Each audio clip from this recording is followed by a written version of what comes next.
Olá, olá, boa noite a todos. Bem-vindos à nossa live desta noite. Eu gostaria de pedir para vocês que não fizeram a sua inscrição, tem um link abaixo do vídeo que vocês podem estar se inscrevendo para a live, ok, pessoal? Boa noite. Hoje o nosso tema na nossa live é sobre políticas de Estado e política de governo, porque existem conflitos quando governantes interferem em uma política de Estado. Para isso, nós vamos ter o nosso promotor aqui de justiça, o Dr. Gabriel Thomas da Silva, para estar, né, tirando algumas dúvidas. Eu gostaria de me apresentar. Eu sou a professora e coordenadora de curso de gestão pública, né, da UniOeste. Minha formação é em administração de empresas, com ênfase em gestão pública. Tenho mestrado e doutorado e leciono há 10 anos no cursos de gestão empresarial. Os fatos recentes, né, na conjuntura nacional têm nos colocado diante de grandes dilemas. O que é uma política de Estado e como a política de governo, né? Qual a diferença, né? Porque existem conflitos quando governantes interferem em uma política de Estado. Então é importante destacar que a interferência em órgãos de Estado, como vimos recentemente, é preocupante, principalmente quando as interferências estão ligadas a órgãos de combate à corrupção. Cabe mencionar alguns órgãos que tiveram interferências como o COAF, que é o Conselho de Controle de Atividades Financeiras, que é um órgão de inteligência financeira de combate à lavagem de dinheiro, a Receita Federal e em outros órgãos como a Polícia Federal. Então ficamos preocupados com o enfraquecimento da pauta anticorrupção de combate ao crime, como vimos na Lava Jato. E fica essa indagação. O que é uma política de Estado e de governo? Por que existem conflitos quando governantes interferem em uma política de Estado? E para esclarecer essas dúvidas, contamos mais uma vez com o promotor de justiça, o Dr. Gabriel Thomas da Silva. Boa noite, doutor. Vossa Excelência. Boa noite, professora. Boa noite a todos que estão acompanhando. E obrigada, né? A universidade agradece, né, por você estar aí participando de mais uma live conosco. Dr. Gabriel, você poderia se apresentar, né, para as pessoas que não tiveram oportunidade de ver a outra nossa live? Perfeitamente, professora. Primeiramente, boa noite à senhora, boa noite a todos. Queria também agradecer o convite mais uma vez, é uma alegria estar participando de uma live nesse centro de excelência que é a UniOeste, e parabenizar novamente pela iniciativa de trazer informação não só aos seus alunos, mas por meio da internet, do YouTube, disponibilizar isso a toda a população. É muito importante isso nesses períodos, e a UniOeste, então, vai nesse sentido de realmente cumprir a sua função enquanto polo educacional. Eu sou promotor de justiça aqui no estado do Paraná, atualmente sou promotor substituto. Eu atuo na seção judiciária, onde a sede é Jacarezinho, a região do norte, pioneiro do estado do Paraná, e que abrange também as cidades, as comarcas de Ribeirão Claro e Carlópolis. Mas, como substituto, a gente fica sempre à disposição da administração superior para estar substituindo efetivamente os outros colegas em casos de afastamentos, férias, impedimentos ou suspeições para atuar. Ok, doutor. Doutor Gabriel, nesse cenário que nós estamos, seria muito importante você fazer uma contextualização da diferença entre o que é Estado e governo. Você poderia fazer uma síntese para nós? Claro. São dois conceitos próximos, mas que não se confundem, tá? O que é o Estado? O Estado é um país soberano com estrutura própria e politicamente organizado. Esse seria um dos conceitos de Estado que se encontram na literatura, tá? E essa organização se dá por meio da Constituição. No caso do Brasil, nós temos a nossa Constituição Federal de 1988. Né? Ela é a lei, a norma que organiza o Estado brasileiro. Né? Essa Constituição que organiza o Estado, ela pode ser escrita ou não.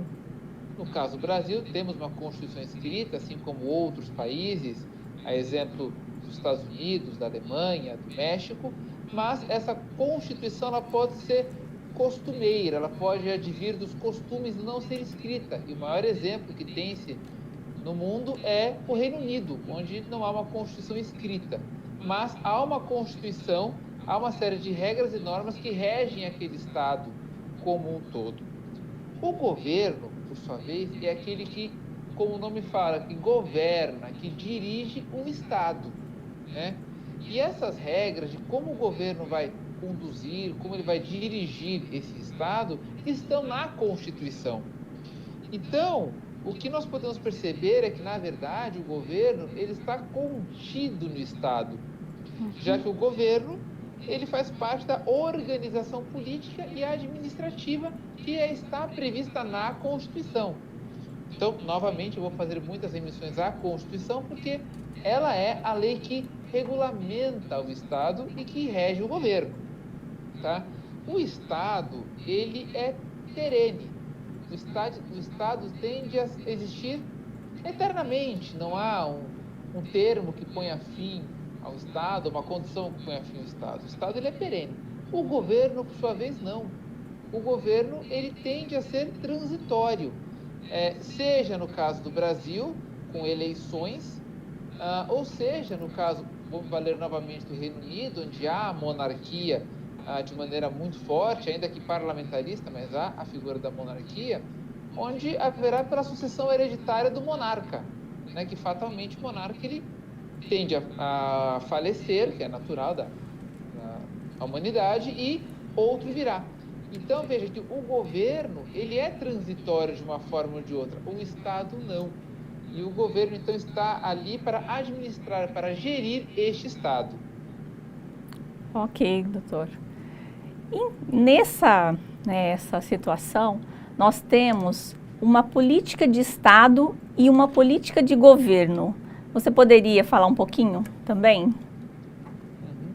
Veja, a política de Estado são aquelas diretrizes traçadas pela Constituição, as quais devem ser observadas pelo governo. Tá? Por exemplo, a Constituição ela fala que o Estado brasileiro tem garantia saúde, garantia educação, garantia saneamento básico, né? E qualquer que seja o governante, qualquer aquele que ocupe o cargo de governo, e nesse ponto eu falo não só da presidência da República, mas os estados têm as suas constituições e o governador também tem que observá-las, e os municípios têm suas leis orgânicas municipais que os prefeitos têm que observá-las. E todos esses documentos trazem as suas políticas de Estado, ou seja, quais são as diretrizes, como que deve se dar a regência daquele Estado. Mas, ficando no campo federal, né, a Constituição Federal ela traz essas diretrizes. E a política do governo é o quê? É a forma pelo qual aquele governo eleito vai concretizar as políticas de Estado. Ou seja, o governo ele tem diversas formas de implementar aquela política, mas ele vai poder escolher dentre as formas que estão ali postas na Constituição que ele vai implementar. Então, um exemplo aqui para ilustrar, a Constituição fala que tem que ter direito à educação. Você vai garantir essa educação de que forma? Você pode construir escolas, você pode pegar prédios abandonados, reformar e fazer escolas, você pode contratar vagas em escolas particulares para os alunos, enfim, isso é uma política de governo, a forma pelo qual você vai concretizar aquela política de Estado, que no nosso exemplo aqui é o direito à educação. Ok. E qual a diferença entre uma instituição de Estado e uma instituição de governo? As instituições de Estado são aquelas que estão previstas na Constituição e elas compõem a organização político-administrativa do Estado brasileiro, né, do Brasil. Então, um exemplo aqui seria a Presidência da República. Ela é uma instituição de Estado. Ela representa o poder executivo federal, né, cujas atribuições estão previstas na Constituição Federal. Lá existe um rol de competências do presidente da República, funções que só ele pode fazer. Algumas dependem de autorização do Congresso, outras não, como, por exemplo, declarar guerra. Só o presidente da República pode declarar guerra a outro Estado estrangeiro, né? Celebrar a paz, por exemplo, é uma outra competência exclusiva. Um governador não pode fazer isso, por exemplo. Então, isso é uma instituição de Estado. As instituições de governo são aquelas criadas pela administração, ou seja, pelo Poder Executivo, que está ali ocupando transitoriamente o governo, para implementar o seu plano de governo. Aquele plano traçado para o quê? Para atender às diretrizes das políticas de Estado previstas na Constituição Federal. O que nós temos hoje espalhado pelo Brasil, é um bom exemplo, são os comitês de enfrentamento à Covid-19. Ou seja, são instituições, não chega nem a ser um órgão, mas é um comitê, um colegiado, que não está previsto na Constituição Federal e nem na Constituição Estadual, nem lei orgânica de município, mas é criado pelo governo para deliberar e debater as medidas de prevenção e contenção da pandemia. Então, esse é uma instituição de governo, que pertence àquele governo, que não pertence ao Estado brasileiro, que não está na Constituição devidamente descrito. Sim. E onde estão definidas as diretrizes das políticas de Estado e as políticas de governo? As diretrizes da política de Estado, elas são definidas na Constituição Federal e elas são, mais às vezes, detalhadas por meio de leis e decretos e atos normativos da Presidência da República. Já as políticas de governo, normalmente ela está no plano de governo, né, daquele que é eleito, e muitas vezes também ela vai no sentido do viés político-partidário ideológico daquele governante que foi eleito pela população. Ok. As políticas de governo, elas podem ser diferentes de política de Estado? Veja, professora, a política de governo, como eu já comentei, ela vem para implementar a política de Estado. Então, não é possível que se tenha uma diferença. O que se pode ter várias formas de se implementar aquela política de Estado e o governo adotar uma política delas, uma política de governo para implementar. Mas não pode haver aí um divórcio disso, porque como as políticas de Estado estão previstas na Constituição, uma política de governo contrária fatalmente violaria a Constituição. Então, só utilizando o nosso exemplo do direito à educação, a política de governo tem que garantir a educação, ou seja, não pode haver uma política de governo que impeça o acesso à educação. Essa política violaria a Constituição. Certo. Então, a gente pode dizer que ela não pode ser diferente. A política de governo, ela tem que implementar a política de Estado. Isso. E daí estará se cumprindo a Constituição. Ok. E como funciona a separação dos poderes no Brasil? O Brasil adota o sistema da tripartição de poderes, né?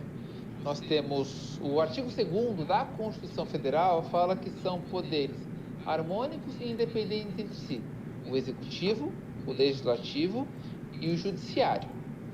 Essa ideia, ela vem lá da Revolução Francesa, encabeçada pelos iluministas, entre eles Montesquieu, por exemplo, que vem como resposta ao poder absoluto do rei, numa época que se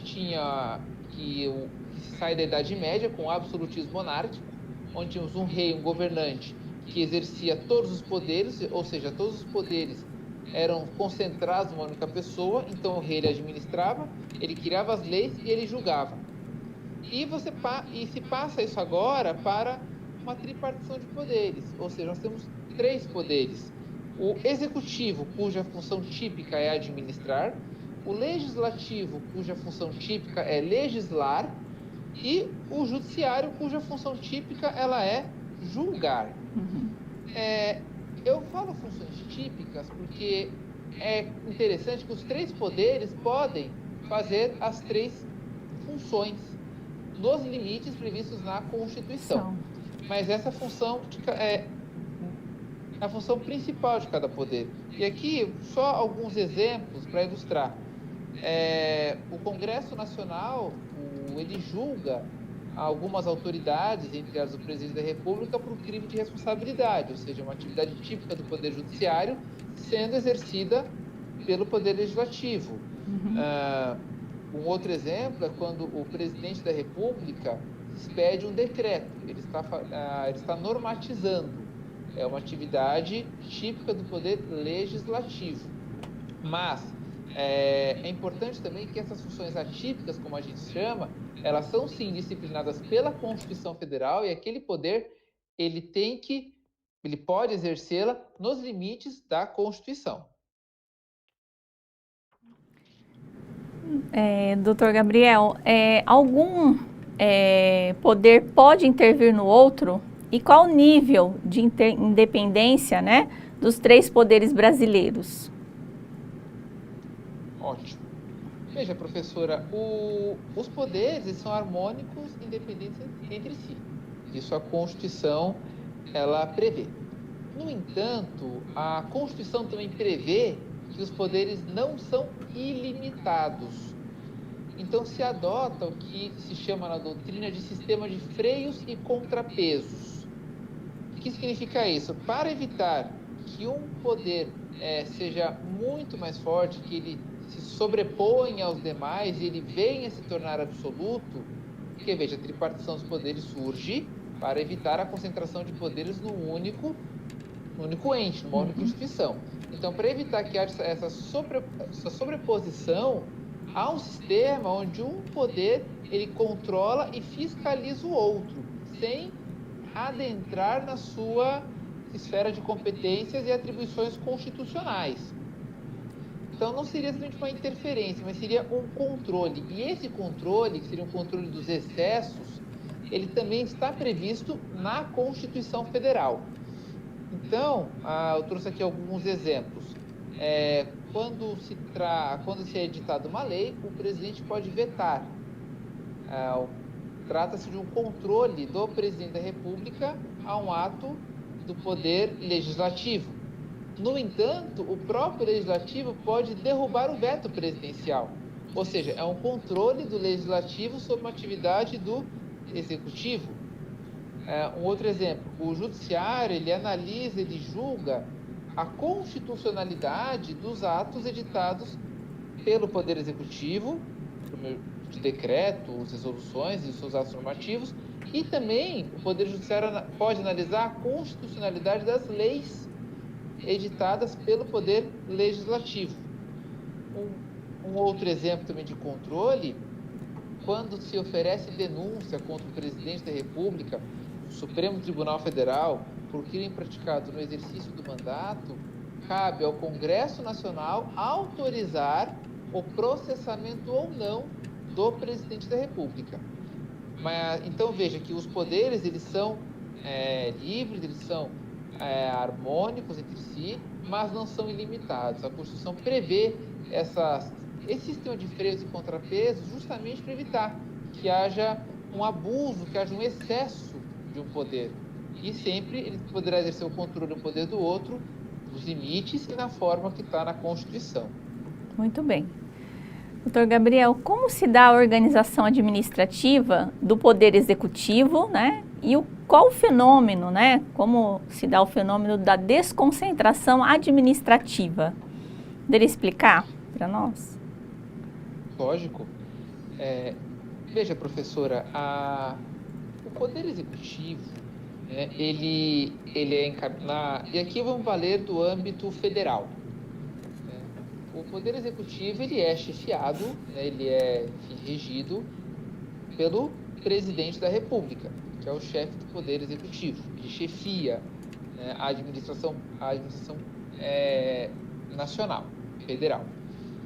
O fenômeno da desconcentração consiste na criação de órgãos dentro da estrutura do governo federal para garantir maior eficiência na gestão. sabe que por mais preparado que uma pessoa seja, isso é enfim, uma realidade no mundo, é impossível que uma pessoa tenha pleno conhecimento de todas as áreas que envolvem a sua administração de um país, sobretudo de um país grande, plural, como é o Brasil, com diversas peculiaridades regionais. Então, se cria órgãos dentro da estrutura administrativa, onde são colocadas servidores, são colocadas pessoas que vão auxiliar o presidente da República em sua gestão. Então, se cria os ministérios, e cada ministério cria dentro de si também uma estrutura de órgãos especializados, cada um para atuar na sua área de expertise. Apenas fazendo um paralelo, isso acontece também no âmbito estadual e no âmbito municipal, com a criação das secretarias estaduais, pelo governador, e das secretarias municipais, pelo prefeito. Sim. Doutor Gabriel, nós vimos a questão dos ministérios, né? Então, você disse dos ministérios. Eles estão subordinados ao chefe do Poder Executivo Federal, que é o presidente da República? Veja, o ministério, ele é inclusive uma instituição de Estado, né? Como nós conversamos, porque ele está previsto no artigo 87 da Constituição Federal. Então, percebe-se que a Constituição teve o cuidado já de reger, de disciplinar a existência deste órgão, que é muito importante, né?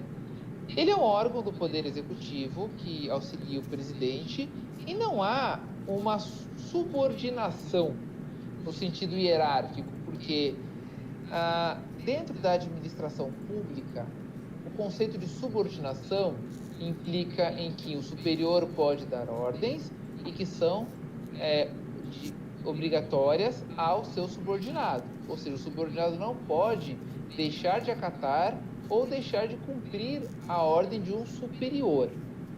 Nesse caso, não há, porque o presidente pode eventualmente dar uma ordem a um ministro de Estado seu e o ministro de Estado está livre para não cumprir a ordem do presidente da República sem que isso implique em uma falta funcional. Porque se dentro de uma repartição pública, por exemplo, aquele que recebe a ordem não cumpre, ele pratica então a falta disciplinar e está aí sujeito a um procedimento administrativo disciplinar com as sanções previstas em lei. No caso, se o ministro de Estado não cumpre, não acata a ordem emanada do presidente da República, ele não está sujeito a isso. Ele pode estar sujeito à demissão, como ministro de Estado? Pode, mas não há uma falta funcional. Então, não há, veja, uma subordinação hierárquica. No entanto, os ministros e os ministérios como todos devem seguir aquele plano de governo traçado pelo chefe do executivo. E, no mais às vezes, esses ministros são pessoas colocadas ali para seguirem esse plano de governo. Mas, no termo técnico da palavra, assim, uma hierarquia, uma subordinação, isso não existe. Ok.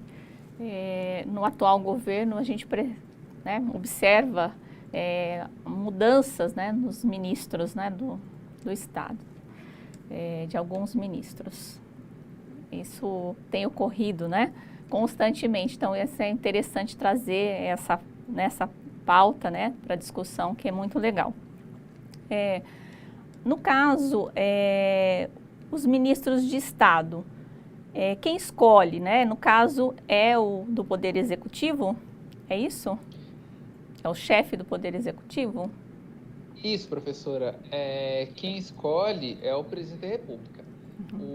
O cargo de ministro de Estado, ele é de livre nomeação e exoneração. Então, o presidente da República ele pode simplesmente nomear e exonerar a qualquer tempo qualquer ministro de Estado. O que significa isso? O ato administrativo que nomeia ou exonera, ele independe de qualquer tipo de fundamentação. Então, o presidente pode simplesmente colocar ali no meio a pessoa X, exonera o ministro Y e não precisa fundamentar o ato, não há fundamentação.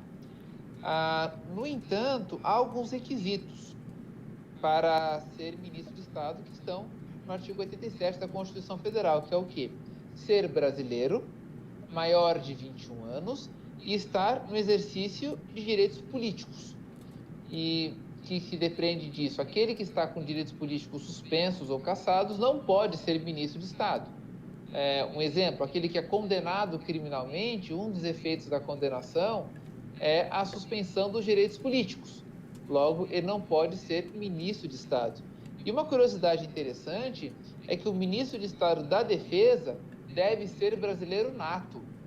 É o único ministro de Estado que tem essa exigência, não pode ser naturalizado. Os demais podem, mas o ministro de Estado de Defesa, não. Agora, com relação à escolha do ministro, muito embora ela seja livre, eu gostaria só de fazer uma pequena observação. O cargo de ministro, ele tem por função o auxílio do presidente da República na sua gestão como um todo. O que não pode acontecer é o chefe do executivo, isso não só o presidente, mas governadores e prefeitos, se utilizarem dessa faculdade, dessa prerrogativa de nomear livremente os seus ministros e secretários para fazer isso em desvio de função, né? O que eu estou querendo dizer com isso? O artigo 37 da Constituição Federal traz os princípios da administração pública, que são eles: legalidade, impessoalidade, moralidade, publicidade e eficiência.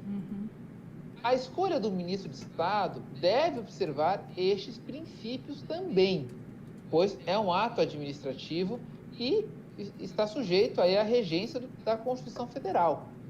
Logo, o que não pode acontecer é haver a nomeação de um determinado ministro de Estado, de uma determinada pessoa, ou mesmo um secretário, para garantir alguma prerrogativa do cargo ou para ele atender a algum interesse pessoal daquele governante. Isso configura desvio de função, ou seja, não está atendendo ao interesse público aquela nomeação, mas sim está atendendo a algum interesse, mais às vezes, particular, enfim, algum interesse que não é o de bem gerir a coisa pública. Nesses casos, adotando o sistema de freios e contrapesos, é possível que haja que se obste a posse ou a nomeação daquele determinado ministro. Quando se trata de ministro de Estado, mais às vezes se dá pelo Supremo Tribunal Federal, mediante ao ajuizamento de alguma medida na Corte.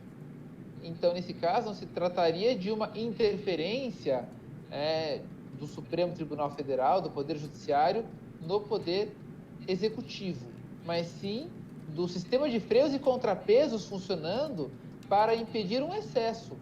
Ou seja, há uma nomeação em desvio de função, ou seja, há um excesso por parte do chefe do Executivo que pode e deve ser evitado e obstada pela atuação do Poder Judiciário.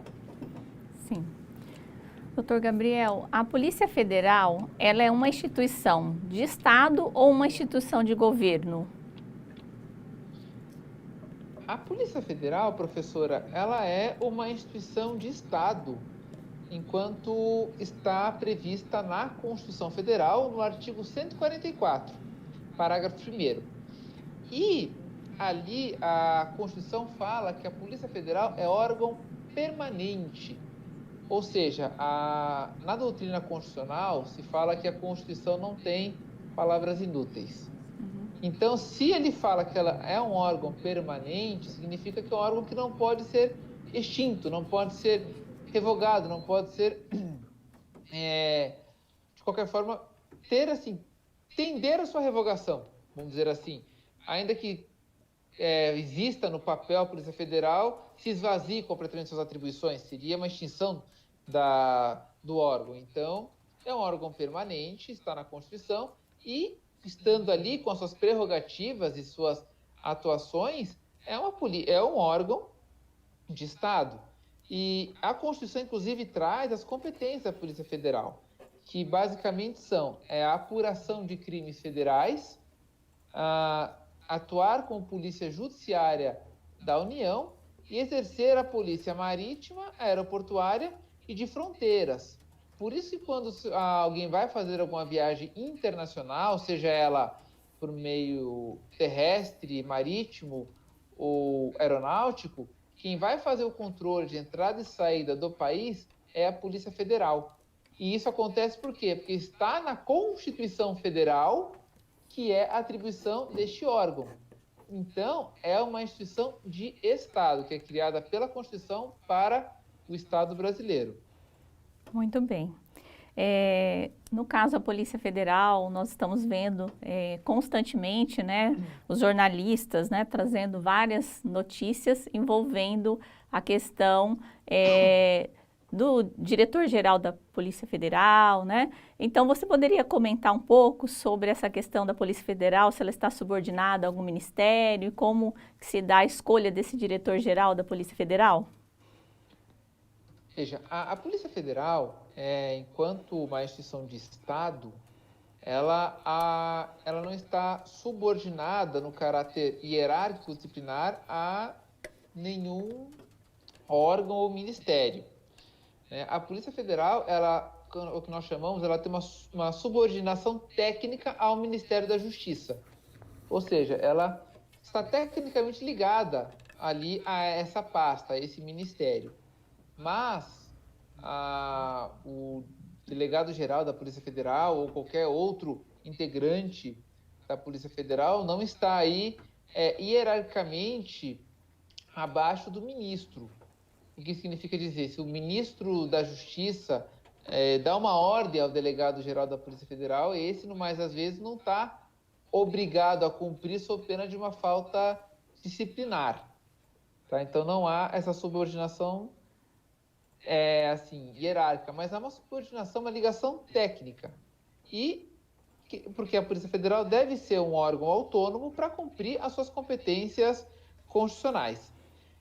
Com relação à escolha do delegado-geral da Polícia Federal, que vem se falando muito ultimamente, ela está prevista no artigo 2º-C da Lei 9.266, um artigo que foi incluído recentemente.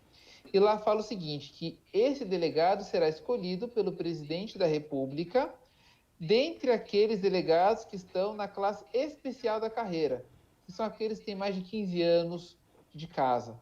Então, é um cargo, novamente, livre nomeação e exoneração, e é assim porque está na lei. Então, quando o presidente da República realiza a substituição desse delegado geral, ele o faz cumprindo a lei, ele pode fazer isso, mas, logicamente, tem que atender aos princípios da administração pública, né? Os princípios que eu mencionei agora há pouco. É interessante a gente mencionar que há um projeto de lei tramitando na Câmara dos Deputados para que seja formada uma lista tríplice. O que seria isso?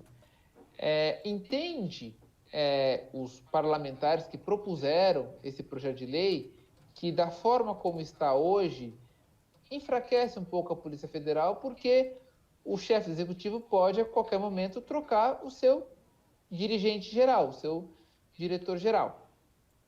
Nesse caso, qual seria a proposta dessa lei?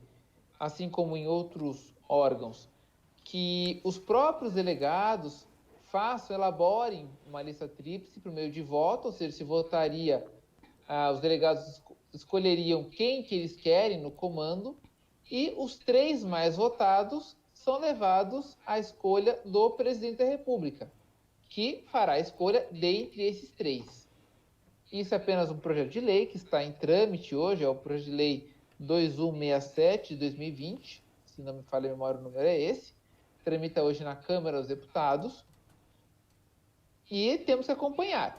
No momento, o que nós temos hoje é que o cargo de delegado-geral da Polícia Federal, ele é de livre nomeação pelo presidente da República, dentre aqueles que estão na classe especial da carreira. Muito bom. fica tranquilo que pelo menos não tem essa dificuldade, né? Tem uma dificuldade, aliás, para para não estar colocando qualquer pessoa, né, no cargo, né? Então, muito bom que tenha, né, essas formas, né, de evitar. Outra coisa, você poderia falar para nós a diferença de política da Polícia Federal, da Polícia Civil e da Polícia Militar? E nós estamos vendo algumas manifestações e qual a polícia, né, que está presente nas ruas nesse momento que nós vimos nesse final de semana? Uhum. A Polícia Militar e a Polícia Civil, elas são ligadas ao Estado. E a Polícia Federal é ligada à União. Então, a Polícia Federal ela vai desempenhar aquelas atividades que estão previstas na Constituição Federal, que são apurar os crimes federais, ser a Polícia Judiciária da União e fazer o controle de polícia marítima, aeroportuária e de fronteiras. Já a Polícia Militar, ela é a polícia ostensiva. É aquela polícia que se vê na rua, faz dada, fazendo ali aquela atividade de policiamento no sentido de evitar a prática de crimes, de realmente patrulhar nas ruas, de fazer abordagens de pessoas suspeitas, ou até mesmo prisões em flagrantes, sendo que o flagrante qualquer do povo pode fazer, mas muitas vezes ele é feito pela Polícia Federal, porque ela está na rua em patrulhamento, ou seja, é aquela polícia que está ali trabalhando ostensivamente para impedir que o crime aconteça. Uma vez que um crime acontece, quem vai fazer a investigação é a Polícia Judiciária, o que nos estados é a Polícia Civil. Ela investiga aqueles crimes que aconteceram. Algumas vezes a Polícia Militar também vai fazer investigação, isso acontece, mas a grande visão é essa: a Polícia Militar seria a polícia ostensiva, aquela que evita a prática de crimes, e a Polícia Civil, ela investiga os crimes que aconteceram. E a Polícia Federal tem essa atuação reservada nos casos de interesse federal, que nós chamamos. É interessante que haja essa separação. Muitas pessoas às vezes perguntam se realmente não seria assim uma divisão muito grande, se seria melhor haver uma unificação. Mas veja, nesse caso, em que pé sejam polícias, cada uma delas tem uma atividade bem definida, o que traz uma especialização àquele agente, àquela pessoa que está ali. Muitas vezes os crimes federais, alguns deles são mais complexos, exigem uma investigação mais complexa, com outras áreas do conhecimento, né? Enquanto que a Polícia Civil ela trata com outro tipo de criminalidade que também se reveste uma complexidade, mas muitas vezes a complexidade se dá por outros fatores inerentes ao próprio crime, e a Polícia Militar tendo toda a expertise de patrulhamento e de prevenção ao crime, ou seja, são treinamentos diferentes que cada integrante de cada órgão vai ter, que serão dados de acordo com as atribuições que ele vai atuar no seu dia a dia. E é importante que haja essa especialização, porque a pessoa, quanto mais especializada ela for, melhor ela vai gerir, melhor ela vai atuar naquele ramo de atividade que lhe é dado a competência. Muito bem. Doutor Gabriel, pode o chefe do Poder Executivo ele intervir nas polícias? Veja, professora, o chefe do Executivo, ele administra. Então, a intervenção dele não é possível como regra, né? Há possibilidade de ele atuar nos limites da Constituição. Então, no caso, o presidente da República ele pode trocar o diretor-geral da Polícia Federal. Em alguns estados, o governador pode também fazer a substituição do chefe da Polícia Civil, a depender da legislação do estado, da Constituição do estado. Mas veja, a interferência dele, assim podemos dizer, termina aí, né? Não cabe ao chefe do Poder Executivo dar ordens a Polícia Federal, a Polícia Civil, para que faça uma determinada diligência, para que conduza uma investigação de uma determinada forma. Veja, o diálogo entre as instituições ele é sempre muito importante. Eu reputo que acho que a conversa é importante que ela exista, a troca de informações que podem ser trocadas. Eu acho que isso, no mais, às vezes auxilia na atividade. Mas tem que se pensar nas atribuições, nas competências de cada órgão.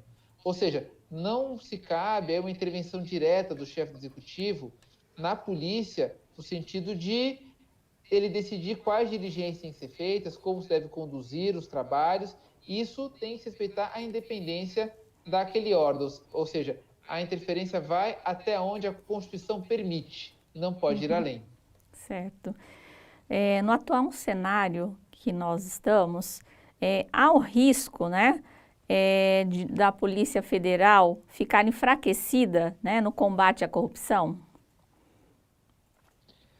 Veja, professora, é difícil a gente falar que sim e que não. Né? Não queremos que ela se enfraqueça. A Polícia Federal ela é composta por pessoas muito competentes, em todos os seus níveis, seja delegados, agentes, servidores. É um dos concursos mais concorridos do Brasil. Enfim, existem pessoas que se preparam anos para ingressar nos quadros da Polícia Federal. E, normalmente, aqueles que ingressam na Polícia Federal têm o propósito de combater a criminalidade, os que acabam dentro da instituição partindo para o combate à corrupção realmente procuram isso. Agora, tudo isso depende de investimentos, depende de aporte de recursos por parte do Poder Público Federal. Muitas vezes o que se acontece é que a Polícia Federal tem pessoas excelentes querendo trabalhar, só que não tem o recurso para trabalhar, não tem como fazer a perícia, não tem como fazer uma diligência, e por conta disso, nessas situações, acaba se enfraquecendo a atuação, porque se esbarra na questão orçamentária. Então, o que se espera é que não haja nunca o enfraquecimento dessas instituições, mas em sim um fortalecimento delas cada vez maior, para que as investigações sejam mais efetivas e mais eficientes, porque todos querem uma polícia eficiente, ou seja, uma polícia que tenha bons resultados em termos de números, de conclusões, de investigações, de diligências, gastando o mínimo possível. Isso é ser eficiente. Agora, para se ter um bom resultado, tem que ter também a disponibilidade de recursos para essas diligências. Percebe que a cultura institucional ela vai ser capaz de resistir a essas interferências, acredito também. Né? Doutor Gabriel, como fica o Ministério Público na tripartição dos poderes no Brasil? O Ministério Público, professora, ele foi tratado com especial relevância na Constituição de 88, na atual Constituição. Ele já foi tratado em outras, mas na atual Constituição, que ele foi elevado a, vamos dizer assim, ao extrapoder da República. Ou seja, o Ministério Público não está ligado a nenhum dos três poderes. Ele é um órgão, ele é uma entidade autônoma, independente e que permanente, a Constituição fala isso, é uma instituição permanente, e que cabe a ele o quê? A defesa da ordem jurídica, a defesa do regime democrático e a defesa dos interesses sociais e individuais indisponíveis. Em outras palavras, o Ministério Público, como ele não é vinculado, não é ligado a nenhum poder, ele deve fiscalizar a atividade dos três poderes em toda a sua estrutura administrativa, para que esses poderes respeitem a lei e a Constituição Federal. E então, por isso que se fala também que o Ministério Público, dentre as suas atribuições, ele é o fiscal da ordem jurídica. Ele vai fiscalizar se a ordem jurídica que está prevista em leis, na própria Constituição e em outros atos normativos, como decretos, resoluções, portarias, está sendo observada por todos os outros órgãos. E, na não observância, deverá, então, ele acionar os mecanismos legais e constitucionais para que seja observada a ordem jurídica nacional, seja tanto com uma atuação extrajudicial, que é fora do processo judicial, ou movendo uma ação judicial, que seja atividade judiciária mesmo. Ok. Nesse cenário atual, como que está a sua atuação como promotor de justiça? Veja, professora, nós, como promotor de justiça, nós atuamos para realmente fiscalizar e garantir que a Constituição e que a lei seja cumprida, né, por todos os poderes e órgãos da administração pública, direta ou indireta. Então, nós fazemos fiscalizações, nós acompanhamos a implementação de políticas públicas e sempre assim, cobrando da forma legal e constitucional os poderes e os administradores para que o que está na Constituição seja cumprido, seja respeitado e, quando necessário, movemos ações judiciais para que o Poder Judiciário possa, então, compelir aquele órgão, aquele poder ao cumprimento das leis e da Constituição. Ok. E como fica a investigação presidida por um promotor de justiça? Esse assunto, professora, ele já foi bem polêmico, porque a Constituição Federal, ela prevê, no artigo 129, quais são as atribuições do Ministério Público. E lá não havia uma previsão expressa da investigação. Então, alguns operadores do direito entenderam que a atividade investigativa seria só, então, da polícia. No entanto, outros operadores entenderam que, como o Ministério Público ele é o titular da ação penal, a ação penal pública ela só pode ser proposta pelo Ministério Público, se cabe a ele isso, caberia a ele, então, angariar meios para a propositura da ação penal. E esses meios seriam angariados por meio da investigação, por meio da atividade investigativa. E esse assunto, então, ele foi debatido no Poder Judiciário e o Supremo Tribunal Federal pacificou o entendimento hoje, é tranquilo, o Ministério Público pode investigar, é dado o poder investigativo ao Ministério Público brasileiro, assim como é dado aos ministérios públicos do mundo inteiro. Na grande maioria dos países, principalmente os países democráticos, os países envolvidos, o Ministério Público tem uma atividade investigativa muito forte, há órgãos dentro da instituição destinados a isso, com membros especialistas na atividade investigativa, e ela é muito bem feita, ela auxilia, ela é feita com a polícia, ela é feita junto com a polícia, e aqui no Brasil não é diferente. Vários ministérios públicos brasileiros têm membros que se dedicam a essa atividade em grupos, enfim, específicos. Isso gera uma especialização na carreira, então isso gera uma atividade mais eficiente e o resultado disso são operações feitas em conjunto com a polícia com grandes resultados, com apreensões, com mesmo prisões sendo realizadas e aí com a grande recuperação de dinheiro desviado, né? O Ministério Público, ele, nos últimos anos, tem conseguido trazer de volta aos cofres públicos altíssimas quantias, né, que foram objeto de desvio. Muito bem. Bom, doutor Gabriel, nós gostaríamos de agradecer, né, todas as suas contribuições para disponibilizar, né, essas informações no teor jurídico, né, que é o nosso assunto, que eu gostaria, para que não tivesse um viés político, porque eu acho que nós somos formadores de de futuros, né? Nós não sabemos se serão futuros prefeitos, vereadores, gestores de empresas públicas e privadas. Então, nós gostaríamos de ter, assim, um olhar mais jurídico mesmo pelos assuntos que estão em pauta hoje. E o senhor contribuiu para que a gente pudesse ter esse olhar jurídico, né? De um órgão também muito responsável, né, e atuante. A gente fica feliz por isso, porque nós não gostaríamos que os órgãos fiscalizadores, eles tivessem enfraquecimento, né, nesse momento. Então, nós gostaríamos de agradecê-lo por todas essas informações. E eu gostaria, só uma curiosidade, de saber, no ramo do direito, qual que você gosta mais? Como promotor, gostaria de atuar mais?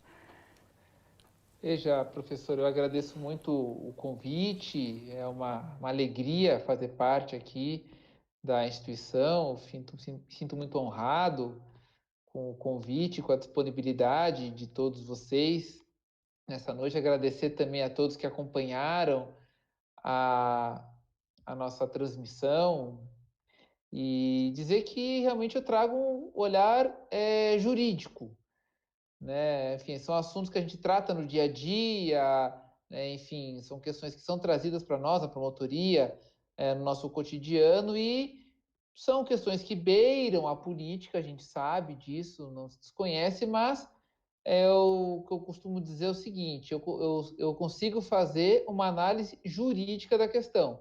Uma análise política deveria ser feita por um cientista político, né, que é a pessoa que tem o conhecimento técnico da política. Eu não tenho esse conhecimento técnico, não sou formado em ciência política, sou formado em direito, né, e tenho minha especialização na área do direito penal e do direito processual penal. Então, eu consigo fazer uma análise técnica jurídica da situação com base na lei e na Constituição. Agora, a questão política, o juízo político, aí realmente não me compete. Isso eu não consigo ver. Eu não tenho essa capacidade para fazer análise. Sim. Mas, e agora, com relação à área, a área que eu tenho mais preferência hoje é a área do direito penal, no direito penal e processual penal. A área que envolve o crime é uma área que eu gosto muito de trabalhar e estudar. É a área que eu mais me identifico. Vê aqui E o para que eu acho mim. muito interessante na carreira, conversando com vários colegas, é que cada um realmente tem a sua área de interesse. Alguns gostam mais da parte de família, alguns gostam mais da área do patrimônio público, questões do meio ambiente, consumidor, enfim, todas essas áreas de atuação no Ministério Público. Então, é importante que isso exista para que o Ministério Público todo tenha profissionais especializados que trabalhem nas suas áreas e que possam prestar, então, o melhor serviço possível à sociedade, que essa é a nossa função. O promotor de justiça ele está a serviço da sociedade. Hoje a gente trabalha com tudo, mas minha área de preferência é a área do direito penal, direito processual penal. Ok. Doutor Gabriel, nós temos uma pergunta aqui da Andréia Duarte. Ela gostaria de saber do promotor, que você comentasse, a forma de nomeação do Procurador-Geral da República e dos ministros. Esse tipo de nomeação não pode ser uma fragilidade para o equilíbrio dos poderes? Veja, professora, bem interessante a pergunta. E se a senhora me permite, eu faço um paralelo com a nomeação do Procurador-Geral de Justiça no Estado. Eu explico. O Procurador-Geral da República, ele é nomeado pelo Presidente da República entre os membros do Ministério Público Federal. Por quê? O Procurador-Geral da República, ele é o chefe do Ministério Público da União. O Ministério Público da União ele é composto pelo Ministério Público Federal, pelo Ministério Público do Trabalho, pelo Ministério Público Eleitoral, pelo Ministério Público do Distrito Federal e Territórios e pelo Ministério Público Federal. Acho que eu falei todos aqui, se eu esqueci algum, peço desculpas. E o chefe do Ministério Público da União é o Procurador-Geral da República, ele é escolhido pelo Presidente da República entre os membros do Ministério Público Federal. Veja, fazendo um paralelo, e eu acho interessante esse paralelo, o Ministério Público do Estado, ele é chefiado pelo Procurador-Geral de Justiça. E como que se dá essa escolha? No Estado, todos os membros votam numa eleição para o cargo de Procurador-Geral de Justiça. Então, é feita uma eleição mesmo, né? Há um período de campanha, os interessados em serem Procurador-Geral se inscrevem, lançam suas candidaturas, há um período de campanha, ao final desse período, todos os membros votam. Aqui no Paraná, nós passamos por isso recentemente este ano. Ao final dessa eleição, os 3 mais votados compõem uma lista tríplice e o governador do estado tem que escolher um desses 3. Ele não pode escolher nenhum fora desses 3. Ele também não tem que escolher o mais votado, ele escolhe um dos 3 mais votados. No âmbito do Ministério Público da União, o Procurador-Geral da República ele é escolhido entre os membros do Ministério Público Federal. Não há uma lista tríplice prevista em lei. O que acontece é que é feita uma eleição também ali dentro, aos moldes do Ministério Público Estadual, e é enviada uma lista tríplice para o presidente da República. E o presidente da República normalmente escolhe um desses 3 como uma forma de um respeito à instituição, como uma reverência à instituição, mas o presidente não está adstrito a isso. É uma crítica que algumas pessoas fazem, mas, veja, é o que diz a lei. Então, o presidente tem essa prerrogativa. Eu não vejo isso como um enfraquecimento, porque quem vai presidir a instituição é um membro. Ou seja, não pode trazer ninguém de fora para ocupar o cargo de procurador-geral. É uma pessoa que está ali, que já é procurador da República, aprovado em concurso, etc., e que está ali cumprindo alguns requisitos, pode ser nomeado pelo presidente da República. Então, eu não vejo o enfraquecimento. Com relação ao ministro de Estado, há essa nomeação direta justamente porque ele é um cargo de auxílio do presidente da República. Então, o presidente ele tem que colocar alguém que seja da sua confiança para implementar aquele plano de governo na órbita daquele ministério. Por isso que é um cargo livre, nomeação e exoneração. Muito bem. Ok, doutor Gabriel, muito obrigado. Gostaria de agradecer, né, ao promotor pela essa brilhante live, né, que proporcionou entendimento jurídico sobre o tema. Aos alunos, né, que acompanharam, né, os nossos alunos, os presentes, né, que estavam aí na nossa live. E gostaria de agradecer também ao núcleo, né, o NEAD, por proporcionar essas lives. É muito importante para os nossos alunos e para a comunidade. É uma forma da universidade passar conhecimentos para a comunidade. Isso é muito importante. Então, essa forma, né,